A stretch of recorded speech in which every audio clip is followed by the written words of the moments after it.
Yo yo yo yo yo, halo lurku semuanya. Gimana nih kabarnya lur? Semoga dalam keadaan sehat dan mood yang baik-baik aja ya lur ya.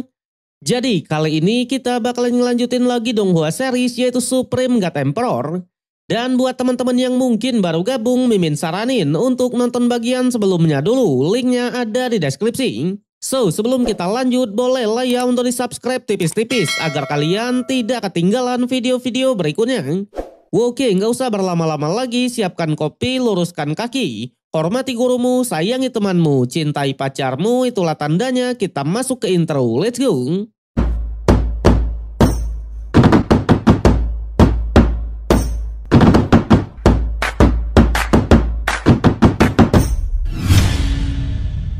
Oke lur, karena udah cukup lama kita nggak membahas Donghua Muyun, jadi Mimin bakal ceritain sedikit alur dari part kemarin, di mana Lord Muyun dan kawan-kawan masih menjalani perang 100 dunia.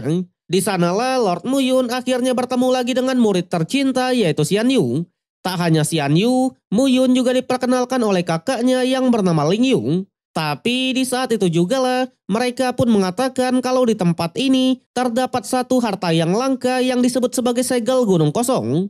Saking berharganya, Lun Wuchang, Yue Xin, dan bahkan Yu Xingtian langsung berbondong-bondong mengincarnya. Barulah kita pun masuk ke episode 512. Di perjalanan menuju ke tempat dari segelnya, awalnya Lun Wuchang sedikit meragukan Xingtian. Tapi dengan tegas Xingtian hanya bilang jika mereka tidak percaya, maka langsung berpisah saja. Sementara itu Lord Muyun dan ceweknya juga mengikuti dari belakang. Di sanalah melihat gurunya yang menatap benci kepada Yue Xin, Xian Yu awalnya sedikit bertanya-tanya. Namun jelas Muyun tak mau mengatakannya dan fokus saja mengikuti musuh. Sampai singkat cerita setibanya di pegunungan, trio musuh pun malah berpisah dan mencari segel gunungnya masing-masing. Tapi berbeda dengan Lord Muyun, ia tak perlu banyak bergerak dan hanya mengucapkan beberapa mantranya.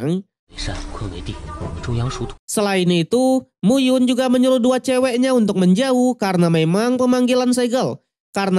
pemanggilan segel gunung bisa membuat ledakan besar. Alhasil karena sudah percaya penuh, Xian Yu dan Lin Yu beneran bergegas mundur. Tapi di sana juga lah mereka pun malah saling menggoda. Nyatanya Xian Yu benar-benar suka kepada Muyun. Terbukti setiap tatapan yang diberikan penuh cinta semua dan kasih sayang, ya kan? Waduh. Saat itulah sang kakak pun bilang jika adiknya memang menyukainya, maka ia siap membantu penuh. Faktanya Xian Yu adalah permata keluarga Miao dari dunia kecil Tianbao. Jadi jika beneran menikah, Lord Muyun lah yang akan untung besar. Apalagi semua segel di tempat ini pasti akan terbuka dan semua dunia kecil pasti akan menerobos masuk. Jadi jika Lord Muyun masih independen, takutnya ia tak akan bisa selamat. Namun jika ia menikah dengan Xian Yu, maka keluarga Miao siap melindunginya mati-matian. Xian Yu yang baru mengetahui masalah ini, ia pun berniat melaporkannya kepada Muyun. Tapi di saat yang sama, Lord Muyun pun berhasil mengeluarkan segel gunungnya. Dan terlihat segel gunung kosong yang memang bisa mengecil atau membesar sudah ada di depan mata. Namun jelas tepat di saat itu juga lah Xingtian muncul dan ingin merebut harta tersebut. Ia bilang selama Lord Muyun mau menyerahkannya, maka apapun permintaannya pasti akan ia penuhi. Sayangnya keinginan Lord Muyun hanyalah segel ini, membuat pertarungan pun tak bisa dielakkan lagi. Tapi di waktu yang sama, Yue Chen dan Wu Chang pun juga muncul. Sejadi segel gunung kosong adalah pusaka langit dan bumi. Namun karena Lord Muyun tak ada niatan untuk memberikannya, Xingtian pun menyerang lagi dan mengeluarkan pedang miliknya. Di sanalah Wu Chang pun sedikit memprovokasi Yue Xin yang katanya selingkuhannya pasti akan mati. Tapi tanpa diduga, tepat ketika Lord Muyun mau terkena serangan telak, Yue Xin selaku cewek yang pernah bermain kemarin langsung membantu Lord kita itu. Di sanalah Wu Chang pun mengatakan kalau Muyun dan Yue Xin memang memiliki hubungan gelap. Pada akhirnya mereka pun membagi tugas. Lun Wuchang akan melawan Muyun sedangkan Xingtian akan melawan Yue Xin. Sebelum bertarung, Lord Muyun awalnya mengatakan kalau Yue Xin lah yang menodainya. Tapi karena Wu Chang terus mengganggu, mau tak mau Lord Muyun pun meladeni dan melawan pria tersebut. Bahkan Wu Chang harus menjadi orang pertama yang merasakan sakitnya segel gunung kosong. Dalam sekejap, ia pun langsung menjadi tuan muda geprek dan dibuat porak-poranda, ya kan? Tapi di saat yang sama, tiba-tiba Muyun malah tertusuk dari belakang. Ternyata orang yang menyerang itu adalah Wu Jisoo, cewek yang sudah di ranah hidup dan mati tingkat ketiga. Menariknya, Wu Ji menyerang ini tak ada alasan sama sekali, melainkan hanya tak suka melihat Lord Muyun kita, ya lur ya, waduh. Meski begitu, ia juga ditemani oleh seniornya yang bernama Wu Jising, ex-Titensi yang di ranah sama. Di sanalah Wu Jising yang cuek langsung berniat untuk menghabisinya. Namun Wu Jisoo lah yang menahannya dan ingin menyiksa Lord Muyun terlebih dulu. Sayangnya di tengah bacotan itu, Lord Muyun langsung memanfaatkan situasi dan melarikan diri. Sementara Xing Tian sendiri, ia pun hanya bisa geleng kepala melihat Lun Wuchang yang malah dipermainkan oleh Lord Muyun. Namun Wuchang yang tak mau kalah hanya mengatakan tanpa segel gunung, Lord Muyun bukanlah apa-apa, ya kan? Pada akhirnya semua pun bergegas bubar mengejar Lord Muyun untuk merebut segel gunung tersebut. Di sana sembari memasang sebuah penghalang, Lord Muyun langsung bergegas memulihkan diri. Tentunya ia pun hanya bilang jika bertemu lagi dengan Wu Jising, maka hanya ada dua kemungkinan saja. Dirinya yang akan mati atau musuhnya itu. Di sana dijelaskan meskipun rananya bisa meningkat, tapi niat pedangnya belum ada peningkatan sama sekali. Buktinya ketika beradu pedang tadi, pedang Lord Muyun bisa patah dengan begitu mudah. Sampai gulungan Jusian pun muncul dan mengatakan kalau ia memiliki sebuah ilmu pedang, di mana tak hanya meningkatkan jurus pedang, melainkan juga niat pedang. Sontak Lord Muyun yang mendengarnya benar-benar sangatlah kesal. Nyatanya gulungan Jusian baru mengatakan saat dirinya sudah hampir mati.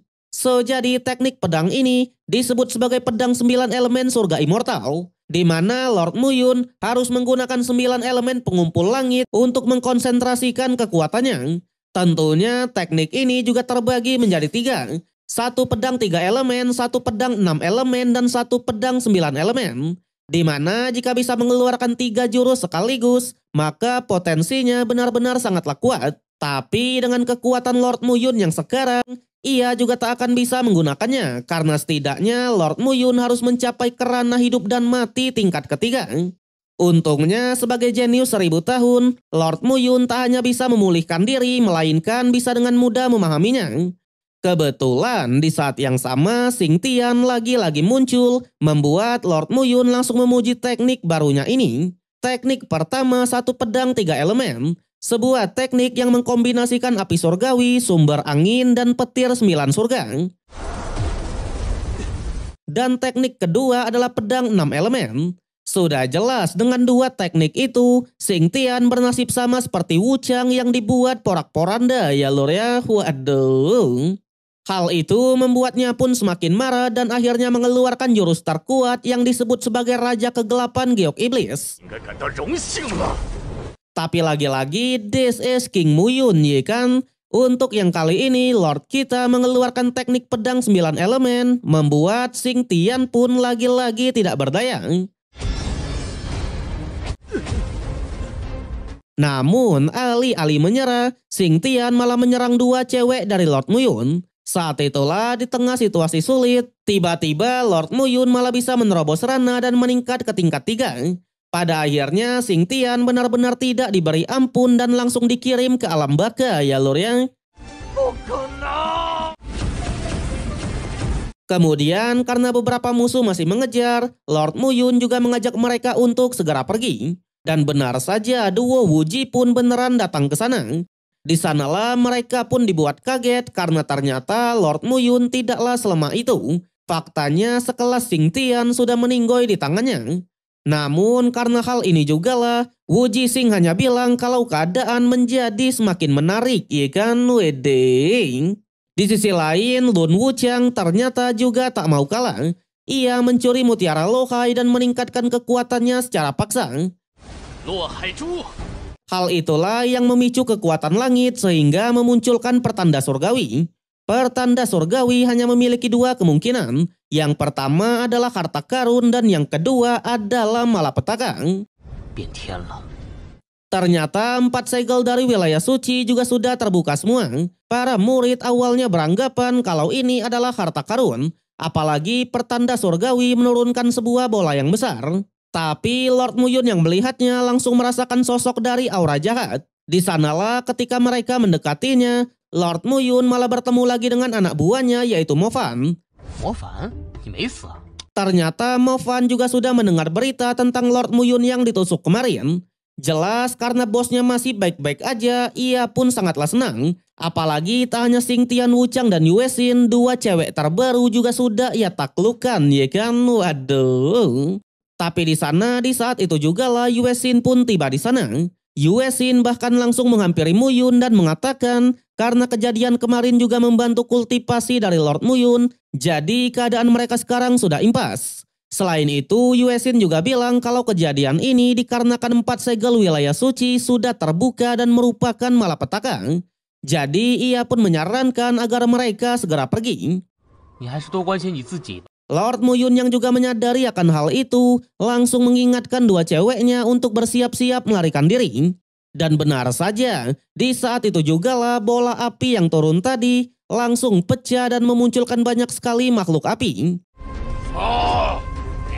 Ternyata mereka ini berasal dari suku api neraka, sebuah suku yang paling jahat di seluruh dunia, di mana mereka bisa mengubah mayat menjadi budak api yang tidak berperasaan. Selain itu, suku api sebenarnya berasal dari dunia besar. Jadi di dunia kecil seperti ini mereka tak akan terkalahkan. Bahkan duo Wuji yang ada di bawah pasti tak akan bisa menahan amukannya. Dan benar saja, sekelas Dynamic Duo ini juga memutuskan untuk melarikan diri. Awalnya Lord Muyun memerintahkan dua ceweknya untuk menghubungi kaisar yang ada di luar agar menyegel tempat ini. Tapi karena kebetulan ia melihat sebuah celah untuk melarikan diri, King Muyun segera menghampirinya. Sementara di bawah tak hanya dua Wuji saja, Nona Lusu juga ada di sana. Tapi sayangnya tepat ketika Lord Muyun mau keluar, Lun Wuchang pun kembali muncul. Lun Wuchang dengan kekuatan yang sudah meningkat yaitu di ranah hidup dan mati tingkat keempat. Sudah jelas karena perbedaan ranahnya dengan Lord Muyun, Wuchang pun benar-benar tertawa lepas dan meremehkannya. Tak hanya Lord Muyun, dengan bermodalkan mutiara lohai, Wuchang bahkan meremehkan Wu Jixing dan Wu Jisoo. Tapi musuh utamanya tetap saja Lord Muyun kita. Nyatanya selain merebut wanitanya, Muyun juga sudah merebut segel gunungnya. Lord Muyun yang mendengarnya alih-alih gentar, ia pun malah memprovokasi pria tersebut. Muyun bilang kalau nasib Wuchang benar-benar sangatlah sial. Cewek nggak dapet, harta juga nggak dapet, ya kan? Bahkan Muyun malah menantang Wuchang untuk menyerangnya terlebih dulu. Perkataan itu membuatnya pun semakin marah. Dan akhirnya Lun Wuchang beneran mengeluarkan segel pembunuh cakram dari mutiara lohai. Di sana ia bilang kalau Muyun tak akan bisa keluar lagi. Nyatanya hanya praktisi di ranah hidup dan mati tingkat ke-7 lah yang bisa memecahkannya. Tapi ternyata inilah rencana dari Lord Muyun ya lor ya. Seketika ia pun mengajak semua teman-temannya masuk ke dalam dan mencoba keluar dari tempat itu. Yang ternyata hukum dunia reinkarnasi di dunia kecil sangatlah kokoh dan tidak tertandingi. Dan oleh sebab itulah dengan perlindungan dari mutiara ini, mereka bisa menembus penghalang dari 4 sumber segel yang ada. Dan benar saja, celah untuk melarikan diri akhirnya bisa dibuka dengan bantuan dari mutiara itu.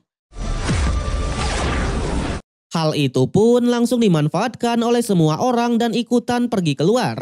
Sementara di luar, Kaisar 5 Elemen dan jajaran hanya mengatakan kalau perang yang kali ini pasti akan memakan banyak korban. Kaisar Dongchan dari dunia kecil reinkarnasi yang mendengarnya hanya mengatakan kalau Muyun selaku jenius dari 5 elemen yang hanya di ranah peribulu tingkat 10 kemarin pasti sudah menjadi korban.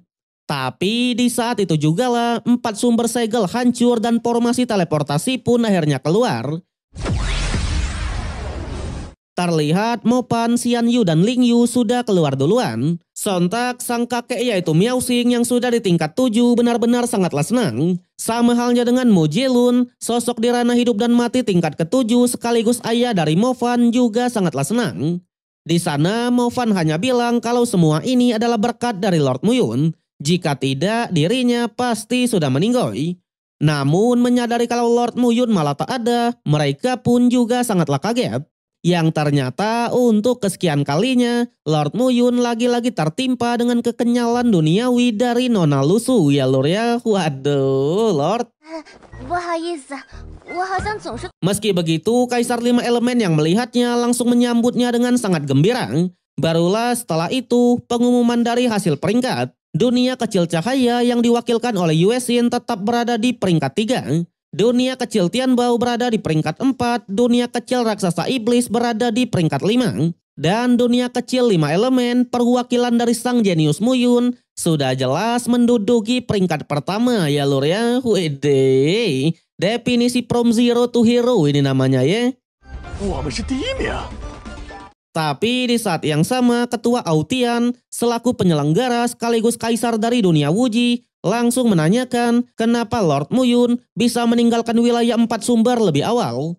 Sudah jelas Lord Muyun melaporkan kalau wilayah 4 sumber harus segera disegel. Nyatanya suku api neraka sudah bermunculan. Statement itu membuat semua pun sangatlah kaget. Apalagi masih ada banyak murid yang belum keluar. Sejadi puluhan ribu tahun yang lalu, ribuan dunia kecil pernah mengalami bencana serius, di mana satu persatu dunia berubah menjadi lautan api hanya karena serangan dari satu anggota suku api neraka. Jadi jika kali ini mereka tidak bertindak, semuanya pasti akan mati dan menjadi budak api. Untungnya di saat yang sama, Lun Wuchang dengan muka yang sudah bonyok akhirnya keluar. Disusul juga dengan duo Wuji. Tapi Kaisar Yu Huiren selaku guru dari Xingtian langsung menanyakan kenapa Xingtian masih belum keluar. Saat itulah Wuchang pun mengatakan kalau Xingtian sudah dibunuh oleh Lord Muyun, di mana mereka rebutan segel Gunung Kosong. Hal itu membuat Kaisar Huiren pun sangatlah marah dan mencoba menyerang Muyun. Sayangnya Kaisar Wuxing juga tak tinggal diam dan langsung membela Muyun. Ia bilang di dalam turnamen 100 dunia, hidup dan mati tak bisa diprediksi sama sekali. Awalnya Kaisar Huiren tetap saja tidak terima. Tapi setelah diancam akan didiskualifikasi di turnamen yang berikutnya, ia pun mau mengalah. Tapi sialnya, tepat di saat itu jugalah para pasukan dari suku api neraka perlahan sudah menerobos penghalangnya. Alhasil tanpa banyak basa-basi lagi, semua kaisar langsung bekerja sama untuk memperkuat formasi segel langitnya. Namun meskipun mereka berhasil menahan amukan dari budak api, anggota dari suku api neraka lah yang kali ini turun tangan. Dia bernama Hu Liu, sebuah eksistensi yang sudah di ranah human immortal. Jelas melihat para manusia yang hanyalah di ranah bawah, Liu benar-benar meremehkannya dan pasti akan merebut dunia ini. Saat itulah ketika semua ketakutan, Lord Muyun maju seorang diri dan mencoba menyegel pria tersebut. Sontak para kaisar awalnya sangatlah panik karena memang mereka yang sudah bekerja sama aja tak bisa menahan amukannya. Apalagi Lord Muyun yang hanyalah seorang bocah. Tapi tenang, alasan Lord Muyun maju ke depan karena ia sudah mengetahui cara mengatasinya. Dalam sekejap, Lord Muyun pun mengeluarkan air surgawi yang memang merupakan counter dari api. Di sanalah ketika air sudah dikeluarkan, para kaisar kembali menyatukan kekuatan untuk menekannya. Dan terakhir, Lord Muyun mengeluarkan segel gunung kosongnya untuk menyegel kembali anggota dari suku api neraka ya lur ya. Dengan ini, satu masalah besar pun akhirnya bisa teratasi. Tapi meskipun begitu, kekuatan Lord Muyun langsung terkuras habis dan langsung jatuh ke bawah. Namun karena jasanya sangatlah besar, hampir semua kaisar menaruh respek dan memberinya pil pemulihan.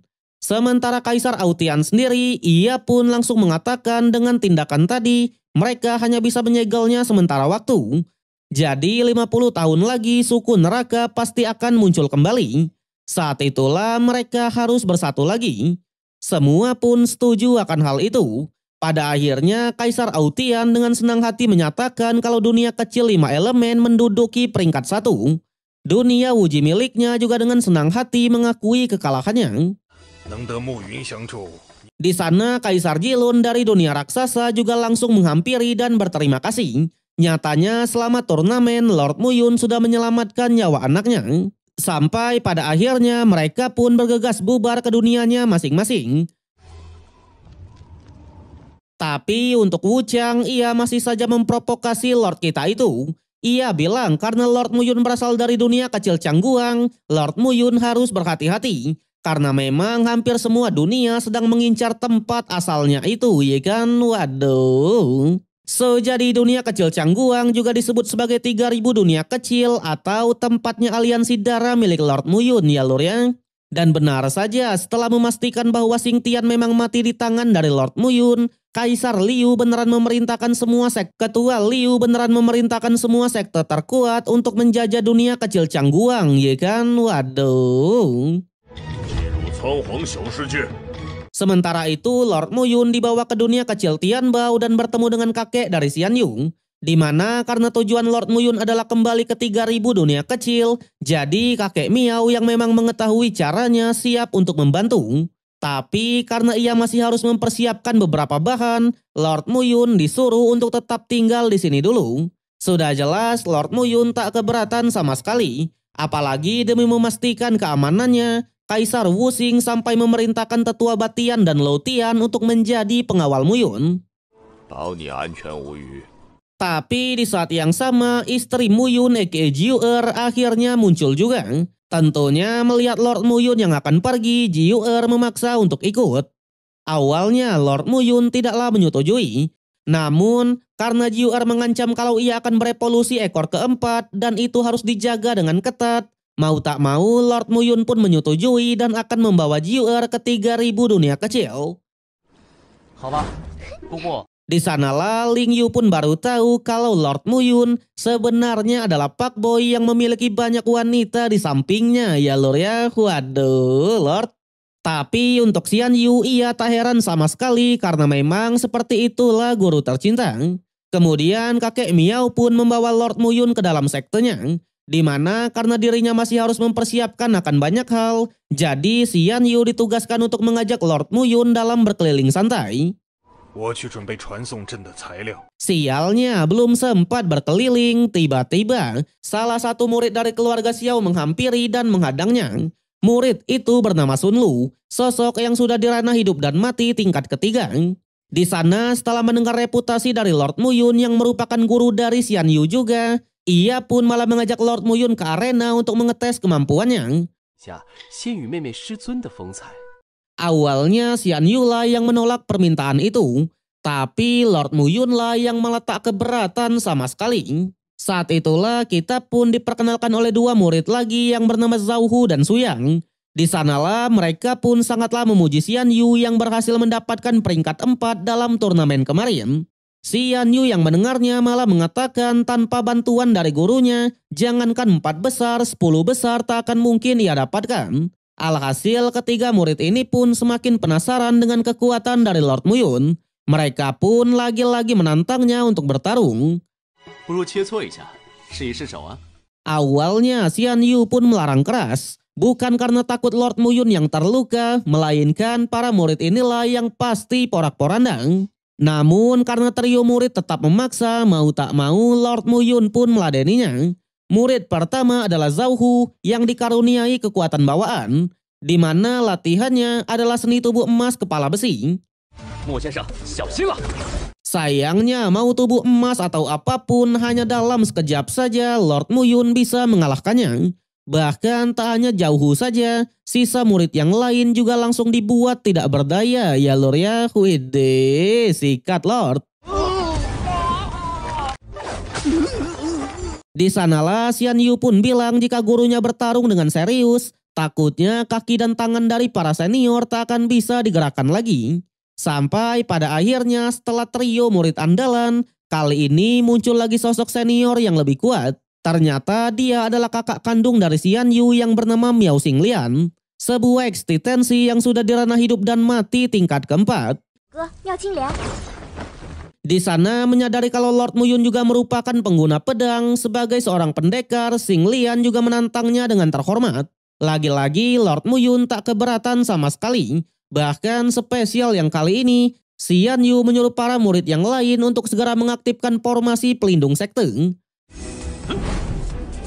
Awalnya para murid pun cukuplah kaget karena menurutnya serangan dari Lord Muyun tak akan mungkin bisa menghancurkan wilayah sekitar. Tapi baru sekali bentrokan pedang saja, jangankan wilayah sekitar, formasi pelindung mereka bahkan langsung retak, ya kan? Alhasil mereka pun langsung memperkuatnya dengan formasi pelindung level kedua. Di sana Lord Muyun lagi-lagi mengeluarkan teknik pedang elemennya, membuat para murid yang sedang menjaga formasi, pakaiannya pun langsung terbakar habis ya lor ya, waduh. Barulah mereka pun sadar kalau Lord Muyun memang bukanlah orang yang bisa disinggung. Sementara Xing Lian sendiri menyadari bahwa Lord Muyun beneran sangatlah kuat. Ia pun benar-benar sangatlah senang. Bahkan Xing Lian menantang Lord Muyun untuk mengakhiri pertarungan dengan satu serangan saja. Di sanalah Xing Lian menunjukkan teknik pedang penghancur langit dan buminya. Sedangkan Lord Muyun, ia pun langsung memperbaiki pedang patahnya dan akhirnya menggunakan penyatuan 9 elemen. Saat itulah giliran dari Jiu Erla yang menggoda Xian Yu dan menanyakan siapa yang ia khawatirkan. Tapi jelas Xian Yu malah bermain aman karena katanya ia mengkhawatirkan dua-duanya, ya kan? Di sana di arena, saking kuatnya bentrokan mereka, tak hanya formasi pelindung yang hancur, arena sampai memunculkan sebuah black hole yang menghisap para murid. Untungnya sebelum kekacauan benar-benar terjadi, kakek Miao pun akhirnya muncul dan dengan cepat menghentikan keributan itu. Alhasil Xing Lian pun hanya bilang kalau dialah yang mengajak Lord Muyun untuk berlatih niat pedang. Tapi sayangnya hasil dari bentrokan tadi, Xing Lian dengan senang hati mengaku kalah. Pada akhirnya karena Lord Muyun notabene adalah tamu di keluarga Miao, sang kakek pun mengadakan sebuah pesta tepat di malam harinya. Di tengah pesta tersebut, kakek Miao yang memang pernah bertemu dengan Lord Muyun di 3000 dunia kecil, hanya mengatakan ketika mereka bertemu di kota Beiyun dulu, sang kakek sudah mengetahui kalau Lord Muyun bukanlah orang biasa. Lord Muyun yang mendengarnya, ia pun malah membahas soal tubuh dari Xian Yu yang terdapat jiwa bunga immortal yang sudah disegel. Tentunya ia pun beranggapan kalau kedatangan keluarga Miao di 3000 dunia kecil dulu pasti ingin meminta bantuan seseorang. Yang ternyata hal itu adalah benar, di mana kakek Miao sebenarnya ingin pergi ke wilayah Donghuang. Sejadi ketika di kota Beiyun dulu, ia tak sengaja bertemu dengan seseorang yang berasal dari wilayah Donghuang. Di mana orang tersebutlah yang menyelamatkan Xian Yu sekaligus mengingatkannya kalau dunia Changguang bukanlah tempat yang bisa mereka jamah. Bahkan orang itu jugalah yang menyarankan untuk segera pergi. Tapi di tengah obrolan itu Xing Lian malah berterima kasih. Katanya berkat pertarungan tadi ia pun jadi tahu perbedaannya dengan 10 jenius muda di aliansi dunia kecil.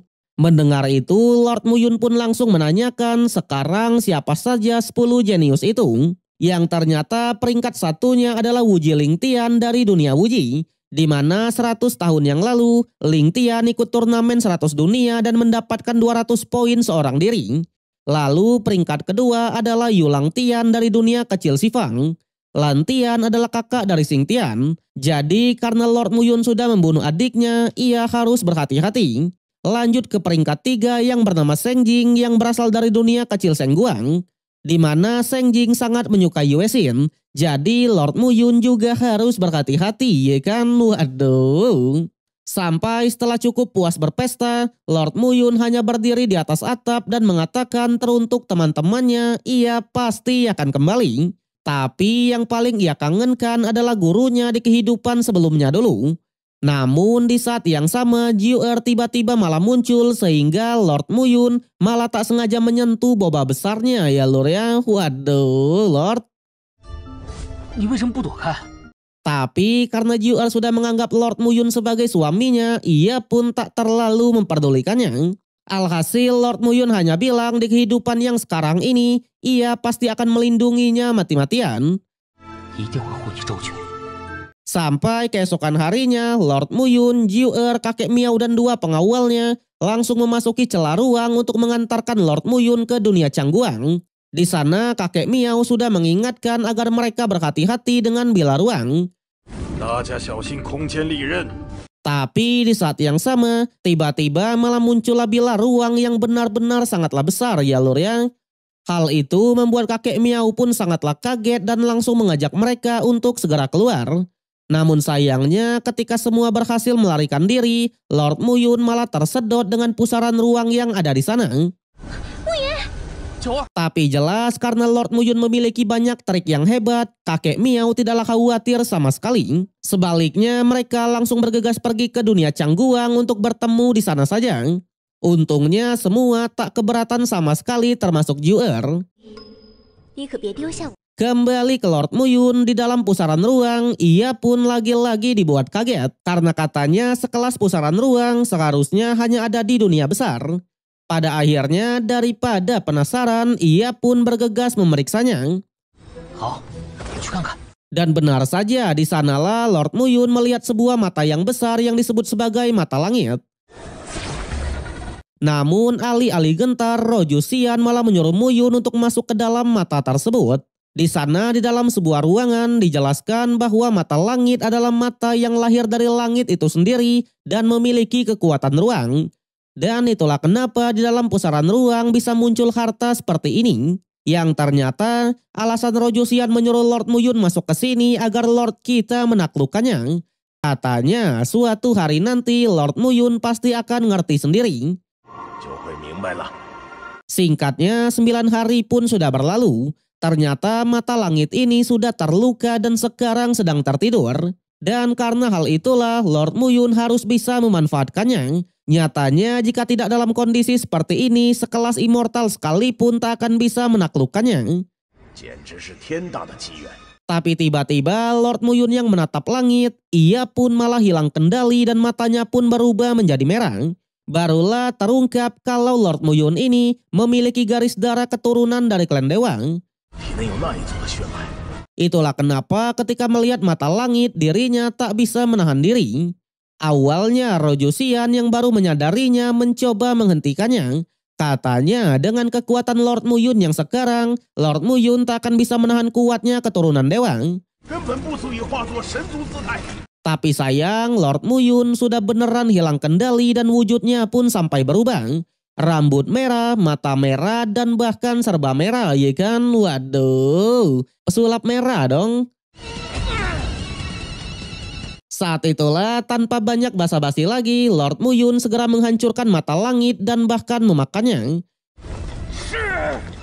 Yang ternyata memakan mata langit memang merupakan teknik rahasia dari klan dewa ya lur ya. Sementara itu di sisi lain lebih tepatnya di aliansi darah, kita pun akhirnya bertemu lagi dengan Xiao Yun-er yang sekarang sudah jauh berubah. So jadi kalau kalian lupa, Xiao Yun-er ini juga adalah ceweknya Muyun. Dan inilah sosoknya sebelum doi glowing seperti sekarang ya kan.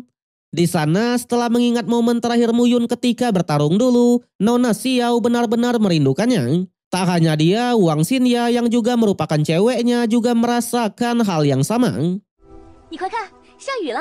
Tapi di saat yang sama, hujan spiritual pun malah turun di sana. Hujan spiritual berbeda dengan hujan biasa, karena memang setiap tetes air hujannya bisa menjadi energi sejati. Kembali ke Lord Muyun setelah cukup lama mengamuk dan memakan mata langit, ia pun tiba-tiba jatuh pingsan dan tubuhnya pun kembali lagi. Ketika tersadar, tentunya Lord Muyun menanyakan apa yang sebenarnya sudah terjadi. Karena ternyata dengan memakan sedikit mata langit, Lord Muyun sudah dirana hidup dan mati tingkat keempat. Alhasil Roju Xian pun menceritakan semuanya kecuali Lord Muyun yang memiliki garis keturunan dewa. Kemudian giliran Roju Xian lah yang mencoba menaklukkan mata langitnya. Nyatanya dengan kekuatan Lord Muyun yang sekarang, ia hanya bisa menguasai kekuatan pisau ruang. So jadi mata langit adalah benda langka nomor 1 di antara langit dan bumi. Tapi lagi-lagi Lord Muyun yang melihatnya, matanya pun langsung memerang. Dan di saat yang sama mata langit malah menyedot energi immortal dari Rojosian. Lord Muyun yang masih oleng tak bisa membantu sama sekali. Sampai pada akhirnya karena kehabisan banyak energi, Rojosian berubah menjadi kura-kura kecil ya lur ya. Di sana ia hanya bilang untuk memulihkan lagi kekuatannya sepertinya akan membutuhkan waktu yang lama. Pada akhirnya Lord Muyun lah yang menaklukkan mata tersebut dan menyimpannya. Bahkan dengan harta tersebutlah Lord Muyun bisa memecah ruang di sana dan akhirnya tiba di 3000 dunia kecil. Namun tepat di saat itu juga lah bestinya yaitu Senior Bai sedang dikejar oleh sekelompok pasukan iblis. Yang ternyata keadaan saat ini benar-benar sangatlah kacau. Klan iblis raksasa sudah berniat menguasai seluruh dunia Cangguang. Di sana rentetan pasukan yang sudah di ranah hidup dan mati tingkat pertama langsung menyerbu Senior Bai. Sudah jelas layaknya wanita yang berada di kultivasi bawah, Senior Bai tak bisa apa-apa. Sampai ketika ia mau ditangkap, di saat itu jugalah King Muyun pun akhirnya muncul. Di sanalah Senior Bai pun baru tahu kalau Lord Muyun ternyata belumlah mati. Yang ternyata klan iblis raksasa sudah menyerang wilayah barat. Lembah Fen Yun sudah dihancurkan dan sekarang Gunung Pedang Langit masih diperjuangkan oleh Jisian yang ternyata sekarang sudah menjadi ketua sekte. Mendengar itu, Lord Muyun benar-benar sangatlah senang. Alhasil karena penasaran dengan temannya itu, Lord Muyun langsung dengan cepat menyapu bersih para iblis di sana dan bergegas pergi ke mantan sektenya itu. Di perjalanan, Senior Bai menjelaskan selama Lord Muyun tak ada, aliansi darah dipimpin oleh para wanita. Tapi meskipun begitu, keadaan saat ini aliansi darah bahkan sudah setara dengan Gunung Suangkong. Singkat cerita, setibanya di sekte pedang, kita pun akhirnya bertemu lagi dengan sang rival lama yaitu Kaisar Cake. Seorang kaisar dari klan iblis raksasa di cabang dunia kecil Cangguang. Di sana mereka sedang menyerang sekte pedang langit pimpinan dari Jisian. Tapi ternyata Jisian sekarang tidaklah jomblo lagi melainkan sudah menikah ya lur ya. Istrinya yang bernama Jiazu yang sekarang sudah hamil besar. Di sana mereka pun juga sedikit mengobrolkan tentang Meng Yao yang katanya anaknya pasti tidaklah mudah dilahirkan. Faktanya keturunan dari Phoenix S tidaklah sesederhana itu. Apalagi Lord Muyun sebagai lakinya juga masih belum kembali. Namun jelas di saat itu juga lah King Muyun pun akhirnya is back, iya kan? Dengan cepat ia bahkan bisa melukai Kaisar Cake. Lagi-lagi Jisian yang melihatnya benar-benar sangatlah senang. Sementara untuk Kaisar Cake, ia pun malah sangatlah kaget melihat Lord Muyun yang belum mati. Tapi Lord Muyun hanya mengatakan kalau tusukan telapak tangan dari Kaisar Cake dulu masih ia ingat sampai sekarang. Awalnya Kaisar Cake tidaklah gentar sama sekali. Namun hanya dengan sekali gerakan saja Lord Muyun bisa menyapu bersih pasukannya. Bahkan Lord Muyun juga sedikit menyinggung soal ketua klan dari dunia iblis raksasa. Yang ternyata Movan selaku bawahannya di turnamen kemarin sudah mengatakan jika ada kaisar iblis raksasa cabang dunia Cangguang yang mengganggu Lord Muyun kita, laporkan saja padanya. Tapi di sana, menyadari kalau Lord Muyun kenal dengan ketuanya, Kaisar Cake tetap ingin menangkap Muyun untuk diinterogasi. Sayangnya, hanya satu kalimat lah yang keluar kalau Kaisar Cake tak pantas sama sekali. Bahkan hanya dengan sekali tebasan saja, Kaisar tersebut langsung dikirim ke alam baka ya lor ya. Widih, sikat Lord. Di sana Lord Muyun hanya bilang kalau dunia mereka sudah menjadi incaran dari para dunia lain. Dan oleh sebab itulah tak akan lama lagi peperangan besar mungkin akan terjadi. Di sisi lain kita pun lagi-lagi diperkenalkan oleh pasukan klan iblis raksasa yang bernama Caji. Bedanya ia sudah di ranah hidup dan mati tingkat ke-7. Di sana menyadari kalau Kaisar Cake masih belum ada kabar. Caji sendirilah yang berniat turun tangan untuk menaklukkan sekte pedang sekaligus aliansi darah, ya kan? 竟他们自身难保。 Sedangkan di aliansi darah, akhirnya setelah sekian lama, kita pun bertemu lagi dengan dua murid dari Lord Muyun, yaitu Siming dan Moyang, yang sekarang sudah di ranah hidup dan mati tingkat pertama. Di sana mereka diberikan tugas masing-masing oleh Nona Xiao. Sampai tak lama Lord Muyun pun akhirnya menunjukkan diri. Sudah jelas dengan perasaan sedih sekaligus senang, Nona Xiao pun langsung memeluk erat. 真好。 Lord Muyun juga sangatlah berterima kasih karena sudah memimpin aliansi darah sampai sejauh ini. Tak hanya itu, King Muyun juga akhirnya menemui Xin Yang. 就别想走了。 Hingga pada akhirnya mereka pun langsung bersantai manja layaknya seorang raja yang ditemani oleh dua ceweknya, ya kan? Wede. Di sanalah mereka pun bilang tepat setelah peperangan besar dulu ada seseorang yang mencari Muyun. Dia bernama Sising. Tapi yang lebih menariknya lagi, Meng Yao juga sudah pergi berkeliling untuk mencari Muyun. Bahkan dalam beberapa tahun terakhir Meng Yao juga belum kembali ya lur ya. Waduh. 好几年都没消息。 Lord Muyun yang mendengarnya hanya mengatakan sepertinya Meng Yao sudah tahu semuanya tentang dirinya. Saat itulah dengan pedenya Lord Muyun bilang kalau di kehidupan yang sebelumnya dulu, dirinya ini adalah sang raja peri tertinggi. Namun sayangnya untuk kedua cewek ini malah tak percaya sama sekali. 闭嘴！ Sampai di tengah obrolan itu, tiba-tiba lonceng peringatan malah berbunyi menandakan kalau ada dua kemungkinan. Pulau Lohun diserang atau beberapa tetua sudah berkhianat. Mendengar itu, Lord Muyun benar-benar sangatlah kaget, iya kan? 哗变， Tapi Nona Xiao yang mendengarnya malah marah karena katanya Xinya aja yang terlalu berlebihan. Nyatanya para tetua ini hanya berbeda pendapat saja. Pada akhirnya Nona Xiao lah yang bergegas pergi ke sana. Sementara Lord Muyun sendiri layaknya fuckboy seantero jagat galaksi, ia pun lagi-lagi mengeluarkan godaan mautnya, ya kan? Bahkan ia memuji kalau Xinya lah yang terbaik di antara para wanita. Nyatanya Xinya adalah master formasi yang tak bisa diremehkan sama sekali. Hal itu membuat Xinya pun langsung mengatakan kalau semua formasi pertahanan di aliansi darah memang dialah yang mengaturnya. Jadi orang-orang Gunung Suangkong yang berniat jahat tak bisa apa-apa. 这都是我设置的。哪些人？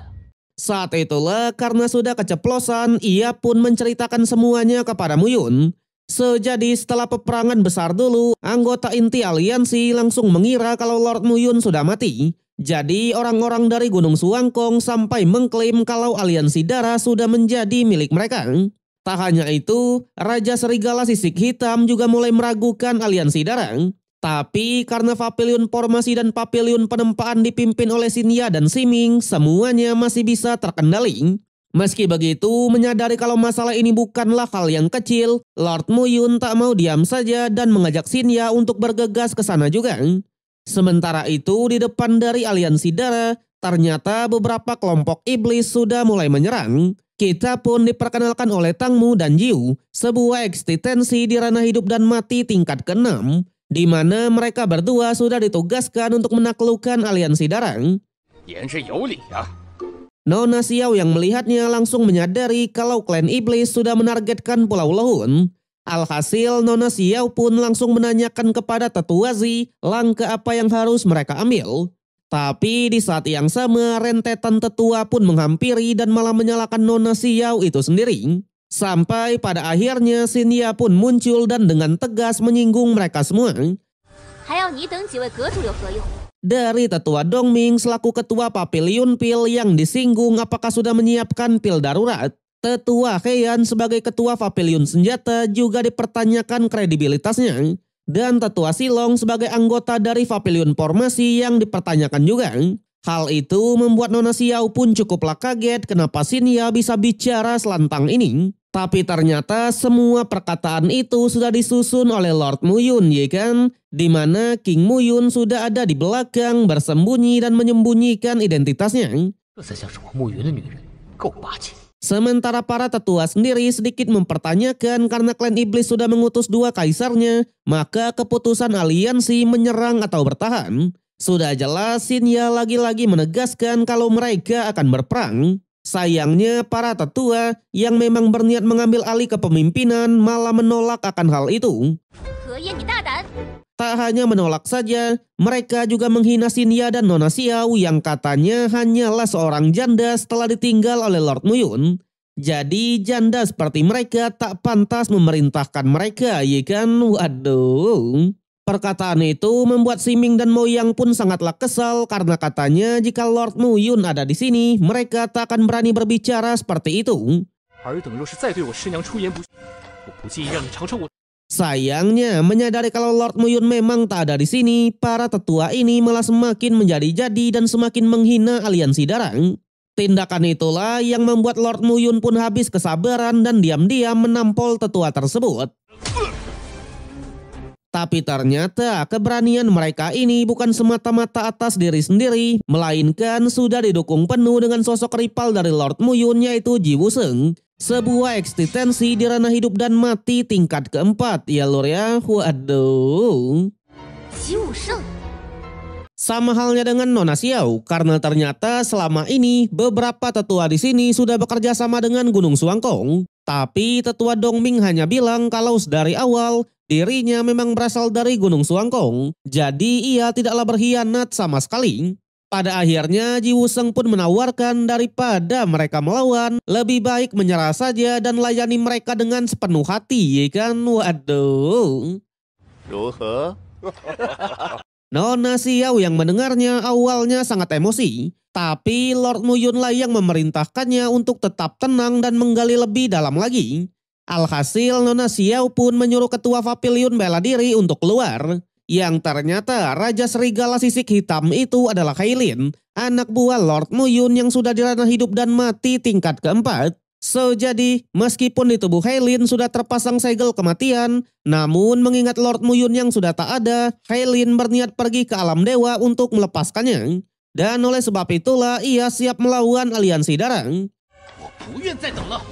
Pada akhirnya karena sudah seperti ini, Nona Xiao pun menanyakan kepada Tetua Zhu ada di pihak mana beliau ini. Tapi jelas karena dulu Gunung Suangkong pernah menjadikannya sebagai monster percobaan, Tetua Zhu tetap bertahan di aliansi Darang. Apalagi Lord Muyun lah yang dulu menyelamatkannya. 此心不可违。 Alhasil Ji Wuseng pun tak mau berlama-lama dan segera memulai pemberontakannya. 这少妇归我了。 Namun tentunya, para pasukan yang mencoba untuk mendekat langsung dieksekusi oleh Lord Muyun. Bahkan spesial untuk tetua Dongming, kepalanya sampai terputus, ya kan? Waduh, psikopat gini Lord. Sontak semua yang melihatnya benar-benar sangatlah kaget karena ternyata King Muyun sudah menguasai kekuatan ruang. 竟能掌握空间之力， Saat itulah Lord Muyun pun menunjukkan wujud aslinya. Bahkan ia tidaklah segan-segan untuk membunuh Helin di depan semua orang. 都是做梦。 Lagi-lagi semua pun dibuat kaget dan langsung kocar-kacir melarikan diri termasuk Ji Wuseng itu sendiri. Namun sayangnya karena satu prinsip sudah bulat, siapapun yang mengganggu istri-istrinya maka akan dihukum mati. Dalam sekejap rentetan pasukan pemberontak ini langsung meninggoy di tempat semua ya lur ya. Wede, sikat Lord. 师尊他到底经历了什么？ Tapi di saat yang sama muncullah Yun San selaku utusan darah dari aliansi Darang. Di mana Yun San malah sosokan menentang Muyun yang sudah membunuh para anggota sendiri. Namun lagi-lagi dirinya yang sosokan langsung dipermalukan, ya kan? Muyun bilang meskipun Yun Lang ada di sini, mereka tetap akan dieksekusi. Barulah setelah itu Yekyu pun muncul dengan membawa tubuh dari Yun San tadi. Sejadi Yekyu yang sekarang sudah di ranah hidup dan mati tingkat ke-6. Yang ternyata ia sedang bermeditasi sehingga tak bisa membantu sama sekali. Untungnya meskipun sedikit kesal, Lord Muyun tidaklah marah sama sekali. Sementara itu di sisi lain, dua kaisar iblis yang menyadari kalau aliansi darah sedang terjadi perang internal, mereka pun malah semakin senang. Menurutnya anggota aliansi darah pasti ingin mendapatkan dua janda yang ada ya lur ya. Waduh. Dan oleh sebab itulah sebagai musuh laknat mereka pun tak mau kalah. Bahkan hanya satu perintah yang keluar yaitu serang aliansi darah. 立刻攻城。是。Namun sayang belum sempat tiba di aliansi darah, Lord Muyun lagi-lagi menunjukkan wibawanya. Ia menegaskan agar klan iblis tidak mendekat lagi. Nyatanya ketua aliansi darah sekaligus raja peri tertinggi sudah resmi kembali, ya kan? Tapi sayang episode yang kali ini harus berakhir sampai di sini. So, bagaimanakah kelanjutan dari Lord Muyun? Apakah peperangan melawan klan iblis raksasa akan berlanjut? Kita nantikan aja, ya kan? Arigatou.